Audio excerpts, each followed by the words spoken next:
آپ کو پتہ ہے پروفٹ موسیٰ علیہ السلام کی اللہ سے ڈائریکٹ باتیں ہوتی تھیں، تو ایک دفعہ ایک امیر ویکتی موسیٰ علیہ السلام کے پاس آیا اور ان سے کہا کہ جب آپ کی نیکسٹ ٹائم اللہ سے باتیں ہوں تو اللہ سے میرے بارے میں کہنا کہ وہ مجھے مال و دولت دینا بند کر دے، کیونکہ اس نے بہت زیادہ مال دولت دیا ہے مجھے۔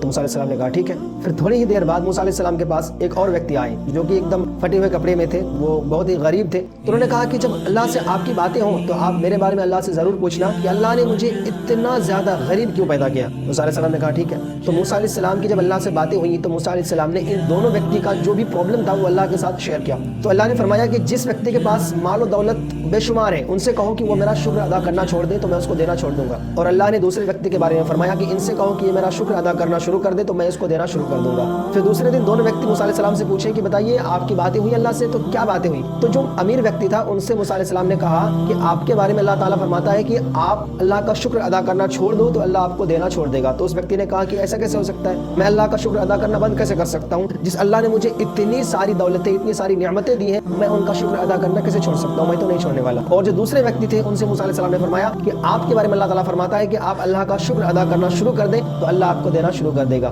تو اس ویکتی نے کہا کس چیز کا شکر ادا کروں؟ یہ پھٹے ہوئے کپڑوں کا، جو کہ پھٹے ہوئے کپڑے ہیں، اس کا کیا شکر ادا کروں؟ اس کے علاوہ اللہ نے اور مجھے دیا ہی کیا ہے؟ تو اللہ کے حکم سے ایک ہوا کا جھونکا آیا اور اس کے 2 کپڑوں کو بھی اڑا لے گیا۔ تو اس واقعہ سے یہ سمجھ میں آتا ہے کہ آپ اللہ کا شکر ادا کیا کریں۔ اگر اللہ کا شکر ادا کریں گے تو اللہ آپ کو اتنا دے گا کہ آپ سنبھال نہیں سکتے، اور اگر آپ اللہ کے ناشکرے کریں گے تو اللہ ناراض ہوتا ہے اور پھر آپ کے گھر میں برکتیں آنا بند ہو جاتا ہے۔ تو اس لیے اللہ کا شکر ادا کریں۔